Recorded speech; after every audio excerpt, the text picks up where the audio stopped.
Yo, yo, yo, yo, yo, what's happening? It's your boy, the Cleaver, calling Andrew, here today with my review of NXT Takeover Vengeance Day.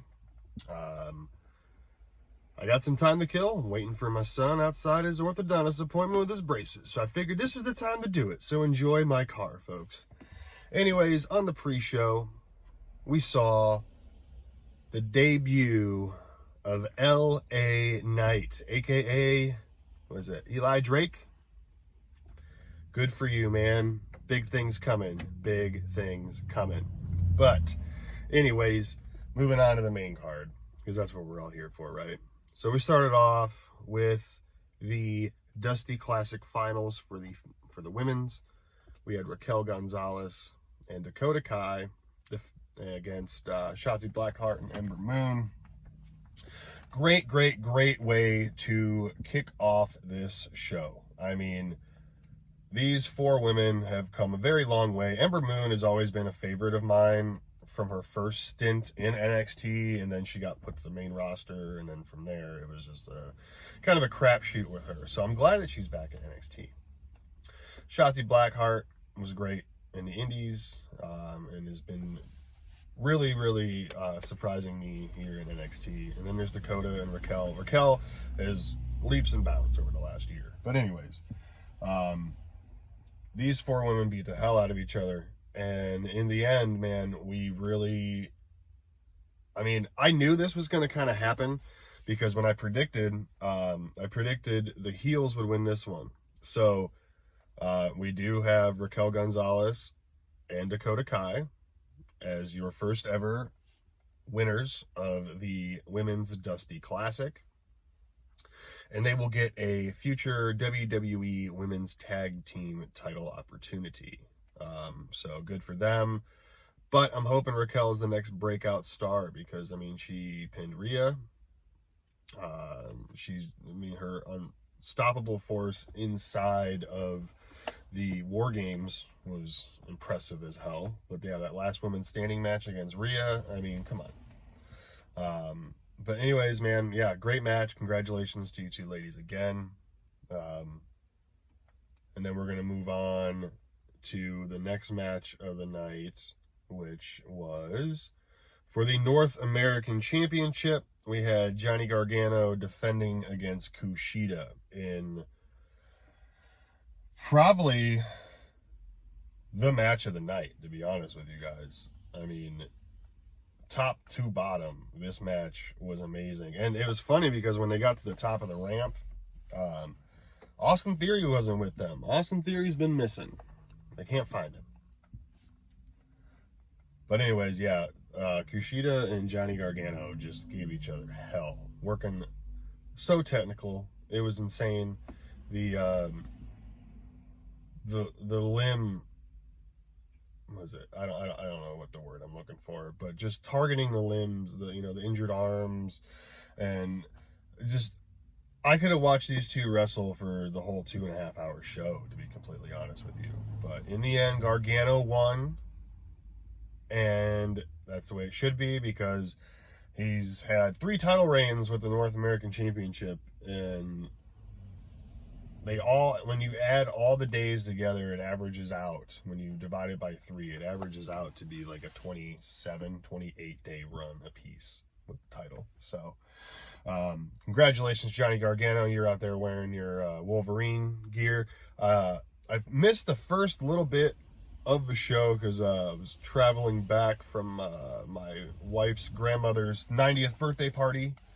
So, again, happy birthday, Grandma Kathleen. So I was watching it on my phone just a little bit because I was doing some stuff when I got back real quick, and it looked like he was wearing black and yellow, and I was about to be pissed because, look, man, Gargano's from Cleveland. He's been wearing the Cleveland gear for how long, and then you're going to bust out Pittsburgh gear? That's what I thought at first. But the colors, whatever, it was dark blue. As a Cleveland boy from Cleveland, or outside of Cleveland just a little bit, but whatever, close enough. But we'll see what happens in the future with these two. maybe LA Knight and Johnny Gargano in the future, because LA Knight did say if you have the North American Championship or the NXT Championship, look out, he's coming.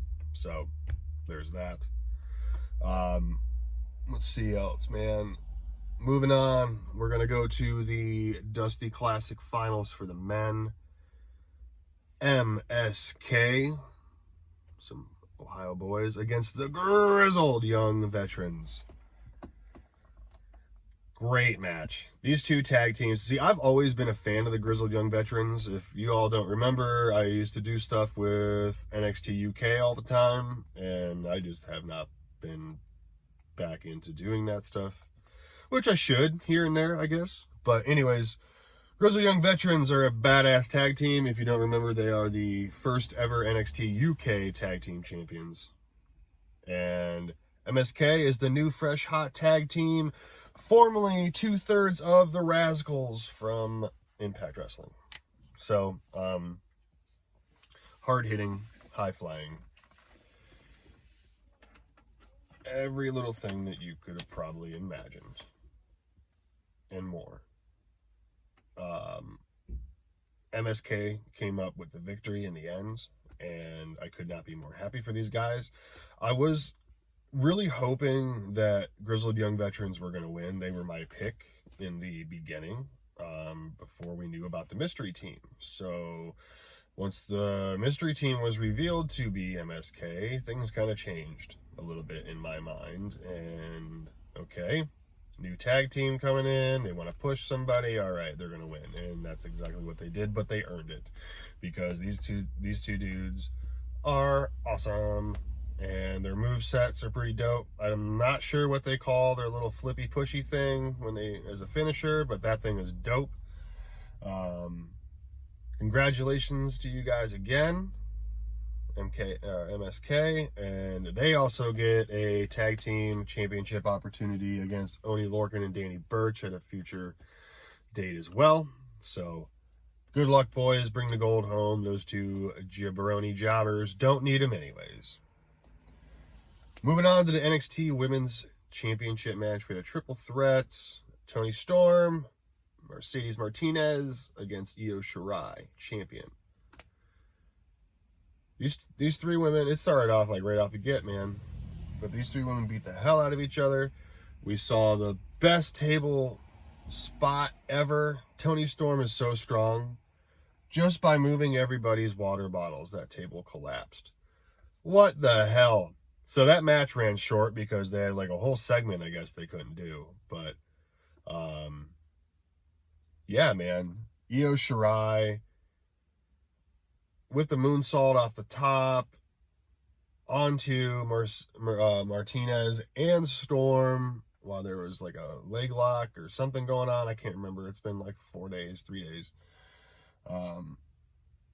But she looked like she landed on Mercedes' knee super hard, man. Super hard. So I hope she's cool. But I guess the injury report is still nil from that. I haven't seen any injury reports from NXT Takeover Vengeance Day from Sunday. So good on you, NXT. But yeah, again, Io Shirai has retained. And now we're going to move on to the main event of the evening. Peter Dune against Finn Balor for the NXT Championship. First time ever meeting between these two, by the way. You know, I've always loved Pete Dunne. I thought he did great things over in the UK. I thought he had a really good run before COVID hit in NXT. I really don't like the pairing that he's with right now. I know it was supposed to be Ridge Holland, and Ridge Holland got injured and won't be around for a while. But at the same time, like, you know, Pete Dunne needed something to do, so they put him with the McAfee faction. I get that. But I really wish Dunne would have fought somebody else besides Balor, because I did pick Dunne to win. I really wish he would have got, you know, another title chance at some point around, but Maybe down the road, because, you know, he's not going to go to the main roster anytime soon. He's lost a lot of momentum. But this match was a great technical match by both men. It started off kind of slow. It was kind of like a normal amateur wrestling match at first. And then these two dudes started targeting limbs. Dunn doing the manipulation of the fingers, I don't know how many times throughout the match. Stomping, snapping, etc. Balor had knee locks and ankle locks on. I mean, it was, you know, we saw the bitter end. We tried to go for the bitter end, and it was, you know, brought down to the switchblade, and it was awesome. It was a really, really great match. Balor picked up the win in the end.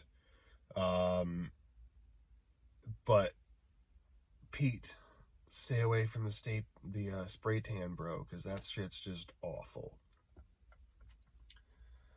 Balor could barely, you know, he wins. He has his fingers like this. He could barely, you know, hold his belt or anything like that.